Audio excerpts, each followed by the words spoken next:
வணக்கம் நண்பர்களே. தமிழ் சினிமாவில் வாலிப கவிஞர் என்று அழைக்கப்பட்டவர்தான் கவிஞர் வாலி.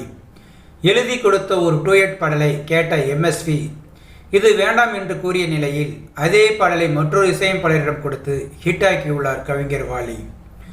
தமிழ் சினிமாவில் எம்ஜிஆர், சிவாஜி உட்பட 5 தலைமுறை நடிகர்களுக்கு தனது வரிகள் மூலம் ஹிட் பாடலை கொடுத்தவர்தான் கவிஞர் வாலி. தன் வாழ்நாளின் இறுதி வரை வாலிப கவிஞர் என்றும் அழைக்கப்பட்டவரும் அவரே.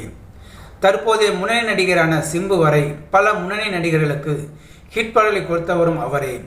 அதேபோல் எம்எஸ்வி, கேவி மகாதேவன் தொடங்கி இன்றைய ஏஆர் ரகுமான் வரை பல இசையமைப்பாளர்களுடன் பணியாற்றியுள்ளார்.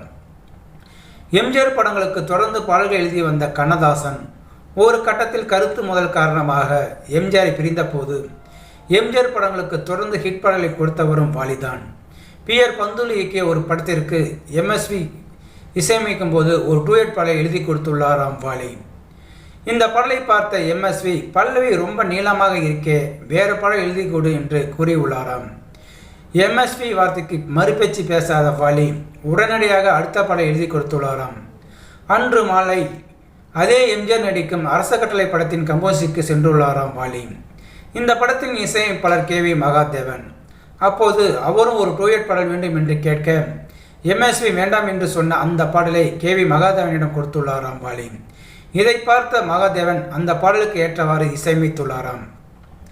அந்த பாடல்தான் புத்தம் புதிய புத்தகமே உன்னை புரட்டி பார்க்கும் புலவண்ணா, புத்தம் புதிய புத்தகமே உன்னை புரட்டி பார்க்கும் புலவண்ணா, பொதிகை வளர்ந்த செந்தமிழே உன்னை பாட்டில் வடிக்கும் கவிஞனான், பொதிகை வளர்ந்த செந்தமிழே உன்னை பாட்டில் வடிக்கும் கவிஞனான் என்ற பாடலாகும்.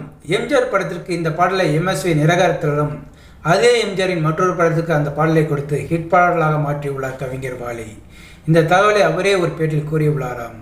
ஸோ நேயர்களே, இந்த வீடியோ பார்த்துட்டு நீங்கள் வீடியோ பிடிச்சிருந்தா லைக் பண்ணுங்கள், ஷேர் பண்ணுங்கள். வீடியோ பற்றின கருத்துக்களை கமெண்ட் பாக்ஸில் கமெண்ட் பண்ணுங்கள். அப்படியே பக்கத்தில் இருக்கிற பெல் சிம்மில் கிளிக் பண்ணுங்கள். அப்போ தான் நான் போடுற வீடியோ அடிக்கடி வந்து ரீச் ஆகும்.